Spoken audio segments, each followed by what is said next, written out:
Okay. Hello teacher, this is group number 2, sex education, and our project is about the dataset library. The name of the project is Project Zensho, and our website is called Zensho Library. Okay. Now we will demonstrate the UI prototype of our website. First, the login screen is where the visitor first enters the website, and there he can perform the login, register, or ask to renew password. This is the login screen, and this is the register interface. He can ask to renew the password using the forgot password tag if he forgets it. And in the login screen, he can provide input fields for username and password. And down there is the register screen. For every new user, we require that he inputs the email, the username, the password, and reconfirm the password. And that's all for the register. He can switch between the interface using the tag down there. If you already have an account, you can log in. And if you're not a member of the website yet, you can register. Alright. Next up, I want to demonstrate the home page. This is the home page, and this is where the user first lands when he authenticates into the website. We will explain stable components of the website first, and we will further describe the home page later. Overall, the layout of the website consists of the sidebar. This is the sidebar. It consists of the logo and the name of the website. There's the profile tab, a store tab, your datasets tab, and the subscription tab. We'll describe each of these tabs in detail later. Now, below there is the download tab. It shows your recently downloaded dataset. The settings tab allows you to configure the system of the website. For example, you can switch between light mode and dark mode. You can also set things to not display your online status, or you can remove your account, or many other config options. We don't go deep into the settings interface in this prototype. Okay, and next up, we will demonstrate the home page. The home page is in the store tab, and the store tab consists of two small subtabs. First is the home page, and second is the browse. In the home page, we display the headline dataset, which means that the dataset that have just recently been posted, okay, and the dataset that is trending, which means that they are receive interest by many people. For each dataset, we provide the name and the associative unit. For example, this dataset belongs to MIT. This dataset belongs to the Turkey government. We display it together with the thumbnail. Okay? And to the right, we see that there is the hot authors. These are the authors who have published the popular datasets, or the authors that receive a lot of subscription from other users. Their name will be displayed up here. Right. Next, I will talk about this is the Browse tab. Okay, when the user clicks on the Browse tab above, it will be transferred into the Browse interface. Now, in the Browse interface, you can see that each dataset is sorted according to topic. For example, recently uploaded datasets, dataset related to education, okay, and the dataset that is related to mathematics, for example.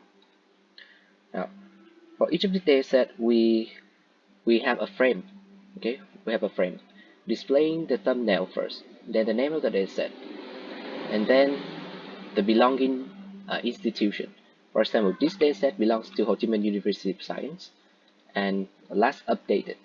Okay, the dataset is last updated 10 days ago. And below we have the yellow categories like student, large scale, and in the right corner we have how many files are there in the dataset and the total size of it. There are 6 files, for example, there are 6 CSV files, and they all total weight about 12 kilobytes. Below that, you can see that there is a thumb up option. You can click on the up arrow if you are interested in the dataset, and to the right is the count of votes, the count of thumbs up that this dataset received. And in the right corner, you can see that there is profile picture of the author who published this dataset. You can click on this profile picture to go to his profile page or send private message to him. And this three dot operator means that you can there are various operations. For example, uh, optional operations. If you click on this three dot operator, you can copy thumbnail, you can copy the dataset name, you can copy its description, okay, or there's also an option for reporting the dataset. If you see that this dataset violates the community law, the rule of the website. Now, in the browse section, we don't provide all of the dataset at once. Okay, for each topic, we only provide about four most popular, four most prominent dataset only. And if the user wants to see more, he can click here the button See All, and he will see all of the dataset that is related to that topic. For example, he can see all of the recently uploaded datasets, okay, or all the dataset related to education. Now, next up, I talk about uh, the search feature.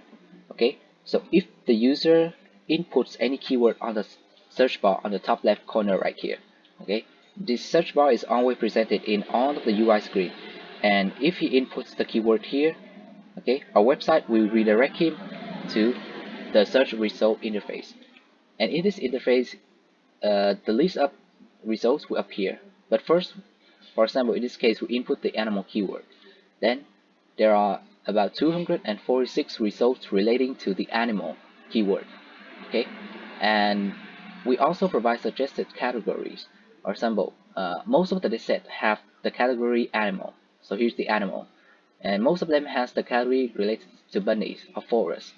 And this helps the user easily find the kind of dataset that he needs.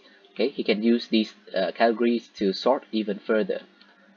Okay, and this is the resulting dataset. They are presented in rows, and for each row we have the thumbnail, the name of the dataset, a short description. We only provide about 3 lines from the full description. Okay, and we provide the name of the association institute, and we also show how long ago was this dataset updated. And to the right we have the yellow category tag. Now, the user can thumbs up for this dataset or he can download it.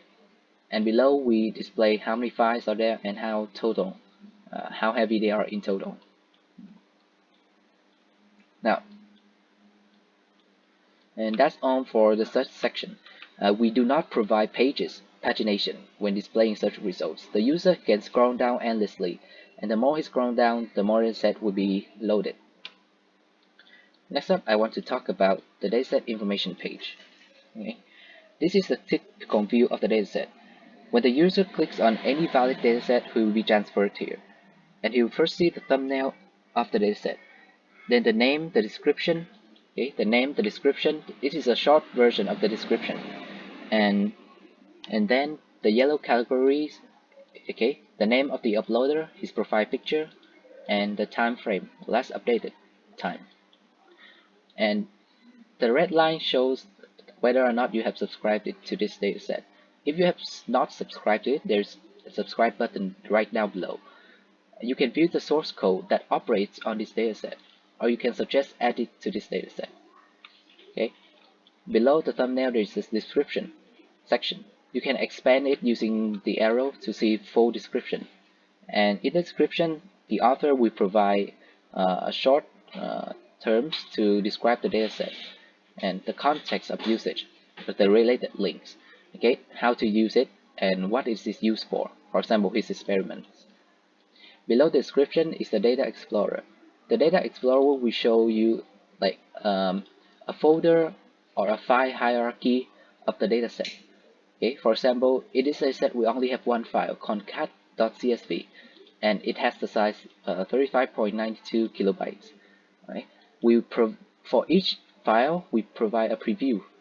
For example, in the CSV file there are 5 columns, and we display these 5 columns together with about 10 to 20 lines of data for the user to know what they expect when they download this dataset. Okay, and that is all for the Data Explorer. Below, the user can cite the dataset, which means that we will provide the link so that other people can view this dataset page. Share to Facebook means that he can share this dataset onto Facebook so other people can click on and view the dataset in full. Now below that we have the comment section. In this comment section we provide the place where you can post your comments. Okay, and below is a list of already published comments. The user can see more by clicking on the more comments tag right down. And for each comment we provide the username, the one who posted the comment. Okay, the comment content itself, how long ago was it posted. The user can report the comments if they violate the rule of the website, and they can reply to it. Okay, this is similar to Facebook or Reddit, and the user can thumbs up the answer, the comments if you see it interesting. You can sort the answer by many types. For example, chronological means that you sort the answers by how recently was it posted, or you can sort it by popularity, or by thumbs up, by author name, for example. And that is for the comment section. And finally, the user can see the similar datasets to the one that he's viewing. For example, this is the cat dataset, and we provide similar datasets like the dogs dataset. The user can click on these to continually view related datasets, and he can also click see all to like view all of the related datasets at once. Next up, we have the screen about editing. It's not edit dataset, this is edit suggestion. If you click on the suggest edit button, you will be able to make a post about editing the dataset. If you see that there are there are data in the dataset that may be modified, or you feel like you can contribute more to the dataset, you can use this functionality. And here we have the title of the edit suggestion. Below that, how long ago was this posted? Okay, and here is a short description. This is where you put your edit suggestion in. For example, the dataset has a lower accuracy, or you can contribute your own dataset to it. And this post is private to the author, the one who published the dataset, and the one who makes the edit suggestion only. And the author of the dataset can choose whether to approve this suggestion or reject it. Okay. Next up is the Your Dataset tab. Okay, so Your Dataset means that I can view the list of my published datasets, the dataset that I own. Okay, you can see here, this is the dataset that you own. Okay. Now, for example, if I have 3 datasets, there will be 3 thumbnail displaying, and for each thumbnail, there will be the name, the description, the category, okay, my profile, and I can edit my dataset, I can view it, or I can remove it. And this 3-dot operator means that I can select more options. For example, I can view the list of subscribers to this dataset, I can view the comments related to this dataset, or I can cite it, okay, or I can even report it. If it's not my dataset, I can report it also. Okay, and here is the upload new dataset. In the Your Dataset tab, if the user clicks on the Upload New Dataset up top, it will be transferred to the Upload Dataset interface. And he will have to fill in a form if he wants to upload a fully valid dataset. He has to fill in the title, okay, description. He has to fill in the source code. It's actually optional. He can put the source code whether or not he likes. And he can also put in the URL if he likes, the URL to the paper that used this dataset in the experiment, for example. Okay, accessibility settings. Okay, there are 2 access modes for every dataset. Private means that the subscribed users can use this dataset, and public means that any user can use and download this dataset. And by default, every dataset is private. Okay. Now, this is the required sections. The user has to upload all of the files in the dataset right here. He can browse files from his computer, and for now we only accept CSV files. He can provide the links to his repository. For example, he posts the file on Google Drive or GitHub, and he put links here.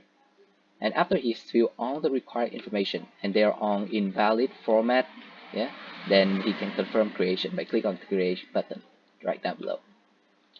One thing we know is that we have the word count limit for the description. In this case, 50,000 at max. Okay. Now, if you have a dataset and you want to edit it, you can click on the Edit Dataset button and you will be transferred right into the Edit interface. And here you can, the form is really similar to when you create it. And so you can edit basic information, for example, the title, description, the source code, and you can remove the dataset files, re-upload it, for example. Okay, you can also edit the access mode, and you can confirm edit button. You can confirm edit by clicking on the yellow edit button right here, right down in the top and in the bottom right corner, or you can remove the dataset. The button is just next to it. If you want to remove the dataset, we will send you a confirmation message. Are you sure you want to delete this dataset, for example? Next, and each dataset will be associated with source code. And you can think of it as a typical Python collab notebook, in which dataset is used for the dataset is used for this source code, for example. And up top here we have basic information about this dataset. When was it last edited, and who contributed to this dataset? What kind of language that we use to code it, and how do we use this dataset? And below we have the source code itself, and the user can click on the Read More tab to see more of the source code. We can copy the source code by clicking on the yellow copy button on the top right corner. You can suggest edit to it, or you can report it if it violates the website rules. And that's all for the Dataset tabs. And next up we have the User Profile tab. And every profile is empty by default because when we first log in, we only have the username, okay, and our user ID. For example, my username here is Jose Reticop, and this is my online status. Is it am I online or offline? And this is my associative institution. For example, I belong to Ho Chi Minh University of Science, and I can send private message if the profile is not mine. And here's the option to edit my profile to fill in missing information. There are 4 tabs that we can consider. First is the About tab. The About tab gives basic information about me, for example, my date of birth, my gender, my contact phone number, my social media link. And the Subscriber tab will show the list of people who have subscribed to my published datasets. Paper is the links to the paper that I've published. The dataset here is my own dataset. And report here, if you see a user that is violating the terms of usage of the website, you can report him right here.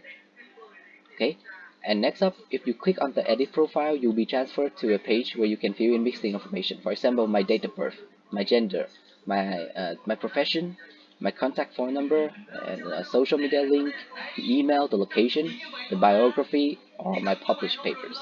Okay, I can delete my account. Okay, right down on the bottom left corner. And if I fill in all the valid information, oh, I forgot to say that you can edit your name and you can edit your association, your institution. Okay, and after that, you can confirm changes to your profile. And that's all for the profile use cases. Next up, we have the subscribe use cases. Okay, subscribe is when you want to use a dataset of someone. You subscribe to that dataset and you wait for the author to verify your subscription status. Okay, so when you click on the subscribe tab, there are 2 small sub-tabs here, subscribe and subscribers. Subscribe is the dataset that you have already subscribed to. For example, I subscribe to this Student Union survey dataset. Okay, and when I subscribe to it, I can download it, or I can unsubscribe if I no longer want to use that dataset. Okay, and I can search for the dataset that I've subscribed in the search bar right here, and that's all. And if I select the subscriber tab, I can see the list of people who wants to subscribe to my dataset and those who have already subscribed. For example, there are 2 pending subscription requests and 2 accepted requests. The pending request will allow you to see who is subscribing to you. Joshua, for example, Joshua is subscribing to this dataset of mine, and I can approve his request or reject it. If I approve it, he can officially use my dataset, and if I reject it, his subscription will fail, and he won't be able to use my dataset. And for people who've already subscribed, if I see that he should not use my dataset anymore, he has suspicious activity, I can remove his subscription, and he cannot download or view my dataset anymore. And that's all for the subscriber functionalities. And these are the screens that are unique to the admin only, the admin of the site. Okay, for every published dataset, he can approve it or archive it. This, for example, this is a new dataset that's just been uploaded. The admin can view the information and he can approve it. If he approves the dataset, it will continue to exist in the website. And if he chooses to archive it because that dataset is, like, for example, violating the rules, or that dataset contains fake data, or people are manipulating it, people are changing it, it's a wrong dataset, he can choose to archive it, which essentially means that we delete the dataset forever. Okay, so this is the pending dataset approval functionalities. And finally, the admin can manage the user database. For example, there are 150 total users in our website, and there are currently 9 online users. Okay, and for each user we have a frame showing their name, their basic information, and a user ID. You can view his profile. The admin can grant admin privilege to other user, or he can ban that user. If a user is banned, then he cannot log into the website for a period of time. Okay, until the admin unlocks his ban. And that is all for the user database. Okay, the admin can also search for users using this mini search bar up top. And that is on the screens in Project Zensho and in the Zensho website itself. So this is not the final UI design. This is only the prototype. And if you have any suggestion, please give our group message, and we will adjust it immediately. But the final product will be different because there are some functionalities that we may have to remove when developing, or we have to add to keep consistency. And that is all for group number 2, sex education, Zensho library. Thank you for listening.